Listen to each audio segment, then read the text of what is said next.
What's up?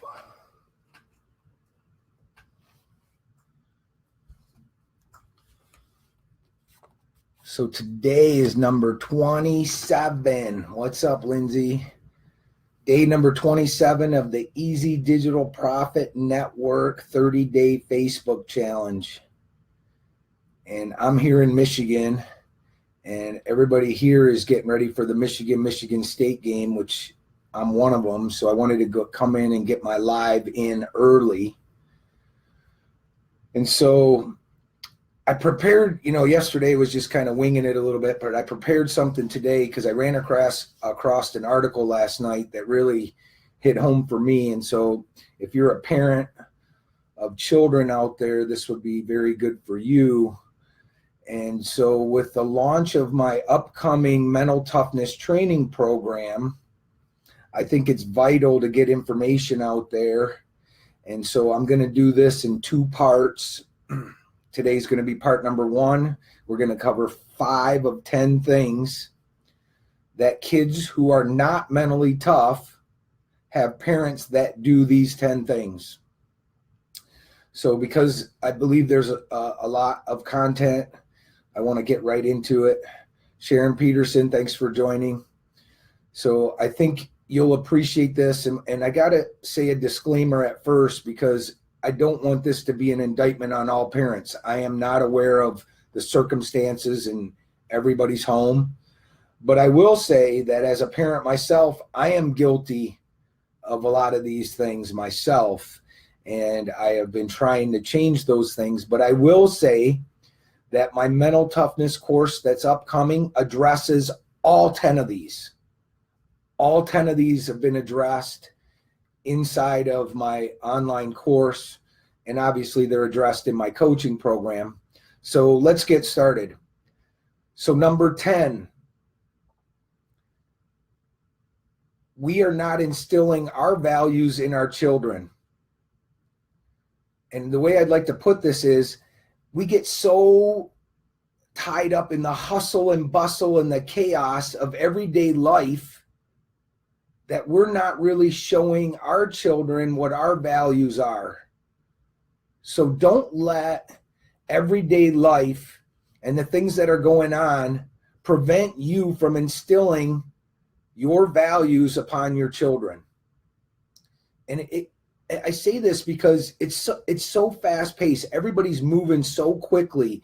Everybody's, your day is just filled with different things that you're going on, and we're moving at such a rapid pace that I think sometimes we neglect to instill the core values of ourselves onto our children.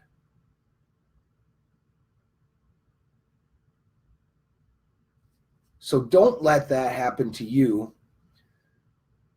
Instill those values in your children so they know what's valuable to you, and that will help them become better prepared in instilling those values in their lives. So that's number 10. Number 9, we want to prevent our kids from making mistakes. I'm guilty of it. I make my kids lunch and then I remind them to take it to school. I check their homework. I remind them about their chores. I think in some instances we're all guilty of trying to not let our kids make mistakes. And what I would like to say is, let your kids make mistakes. Let them know that mistakes and failures are the opportunities to learn and grow. And I feel like I see this all the time. If you let your kids know that it's okay to make a mistake, and so let me give you an example. If your kid forgets his lunch, he's going to learn from the fact that now he does not have lunch. But if you continually remind him and he never forgets, he can't learn from it. Let them learn from their mistakes. They're going to be better off for it. Here we go. Here's another one. Number 8. So we've taken care of number 10, number 9. Here's number 8. Protecting our kids from pain. sadness, anxiety, hurt feelings, they're all a part of life. Let them experience painful experiences and practice dealing with it. Now, give them guidance, support to deal with the pain so they can be confident in dealing with life's hardships. I mean, I see a lot of kids right now, and I'm going to say this, teen suicide is at epidemic proportions, and I believe that number 8 is one of the things is kids are having a hard time dealing with everyday life issues because we protect them. We're protectors. We protect them. And so they have a hard time dealing with some of everyday life issues. So there's number 8. I'll give you a quick rundown to where we're at. We're not instilling our core values because life is so fast-paced, so chaotic that we're not instilling them. Preventing our kids from making mistakes. We remind them about their chores. We remind them about their lunch. We continually do things for them and don't let them make mistakes. And that's the other thing I love about sports is that's the best place in sports that you can allow your children to make mistakes and they're not going to be hurt by it because it's on the field of play. I love that about sports. I think sports mirrors life, and it's a great, great thing. Protecting your kids from pain, sadness, anxiety, and hurt feelings are a part of life. Let them experience some of that so they're better off from it. So now you have 10, 9, 8.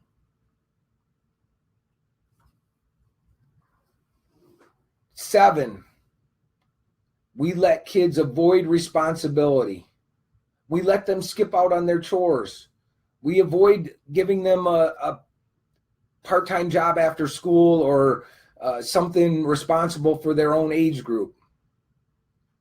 And I'll tell you this, kids who perform appropriate age activities are not overwhelmed but gain mental strength because they become responsible. And I have a hard time with this one because when I was 15, my dad passed when I was 8, I had to work. And I've often said, I don't want my kids to have to work, but we're not talking about have to work. I'm talking about giving them chores. You know, my son wanted a pair of shoes recently, and I really didn't want to spend $120 on the shoes. And he begged and begged and begged. And I said, here's how I'll get you those shoes. You will mow the lawn all summer long for the shoes. However, I made the mistake of let him skip out 1 week of doing that. That was my bad. And what I'm telling you is don't allow them to skip out on chores. Now I refuse to do it. Don't avoid them getting an age-appropriate job after school because these things lead to them becoming mentally strong because it gives them responsibility. That was number 7. Number 6, huge. This one's huge, and I see it all the time. Parents are expecting perfection. You want to be demanding and supportive, but you cannot expect perfection. It's not realistic. Teach your child it's okay to fail and make mistakes. And again, it's the opportunity to learn and grow. The kids who strive to reach their full potential and not expecting to be the best at everything they do know their worth is not measured against others. It's against themselves. Too many times we make the comparison of, and I talk about this a lot in my mental toughness training course. Hi, Marcy, glad to have you. In my mental toughness training course, I talk about this a lot. Parents have a big issue with comparing their child to other children. This leads to your kid feeling rejected and that they disappointed you in some way. I say this all the time. Do not, I repeat, do not compare your child to others. Again, it leads to them feeling rejected and like they've disappointed you. What they should be measured by is what is their potential, their ability, and how are they doing in regards to reaching their full potential and their ability. The battle is within themselves, not comparing them with others. And this is huge. So I talked about the car ride home. And I talk about how I suffered from issues with the car ride home and how I've changed the way I am. But this is the issue. Parents get in the car and they want perfection. And so they start criticizing what they could have, should have done, offering unsolicited advice. And it's killing kids. Again, 70% of kids by the age of 13 quit playing sports. It's alarming. It's definitely alarming. And I believe that the car ride home is a part of that. Be supportive, be demanding. Your child gets in the car, what you should say, and this is a feudalism, if you haven't heard it before, what you should say is, I love you, and I love watching you play. And do not offer unsolicited advice. Now, if your child asks for advice, then give it to them honestly. But do not expect perfection, and do not compare your child athlete or child to other children or athletes. It's killing. It's a killer. Okay, so we've got 10, 9, 8, 7, 6. We're on number 5. Thanks for the hearts and the shares. Thanks for the hearts and the shares. If anybody's got a comment, feel free. So here we go, number 5. This.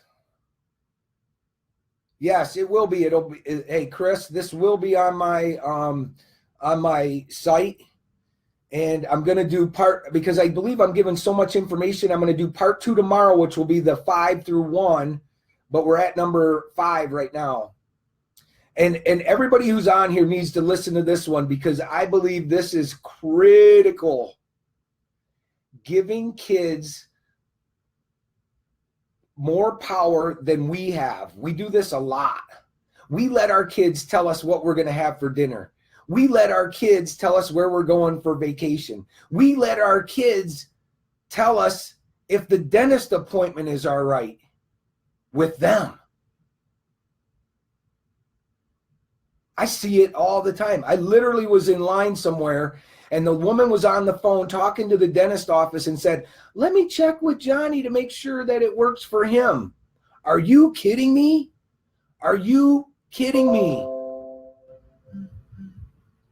When you treat your child as an equal, it is counterproductive to their mental toughness. Let me repeat that. When you treat your child as an equal, it is counterproductive in mental toughness. And I can honestly say, when I grew up, I had no choice. If they made a dentist appointment, they didn't ask me what I was having for dinner. They told me what I was having for dinner. They didn't ask me where we wanted to go vacation. They decided and told me, here's where we're going on vacation. Kids haven't changed. Kids haven't changed one bit. Parents have changed. And again, I'm guilty of some of these myself, and I've had to change quite a few things. I talked about the car ride home and how I changed there and different things. I'm sorry, Chris, if you lost me. It might be on your end, but you'll be able to catch the replay on my Facebook site because it'll be posted there. But giving your child the same equality as yourself is counterproductive to mental toughness. Give your child the opportunity to take orders. Give your child the opportunity to listen and hear and do things as you tell them to do, and hear things that they don't want to hear or they don't want to do. Hey, Christina, good to have you on. Let your kids make simple decisions, but let them know that you are still the boss. Let them know that the family hierarchy is still there. So again, today's part 1 of kids who are not mentally tough have parents that do these 10 things. And I'm going to give a quick recap. From 10 to 5. 10, we are not instilling our values in our children. We get so tied up in the hustle and bustle and chaotic movement of everyday life that we fail to instill our core values into our children. That's number 10. Number 9, we're preventing our kids from making mistakes. We make their lunch. We make sure and remind them about their lunch. We check their homework. We remind them to do their chores. Let your kids make mistakes. Let them grow and learn from it. They'll become better from it. Number 8, we protect our kids from pain. Sadness and anxiety are a part of life. Let them experience painful experiences and practice dealing with it. Give them guidance to deal with it, but allow them to deal with the pain of everyday life so they'll be confident in dealing with life hardships. Number 7, letting kids avoid responsibility. We let them skip out on chores. We avoid letting them get an age-appropriate job. Kids who perform age-appropriate activities are not overwhelmed, but gain mental toughness and mental strength from it. They become responsible. Number 6, we expect perfection.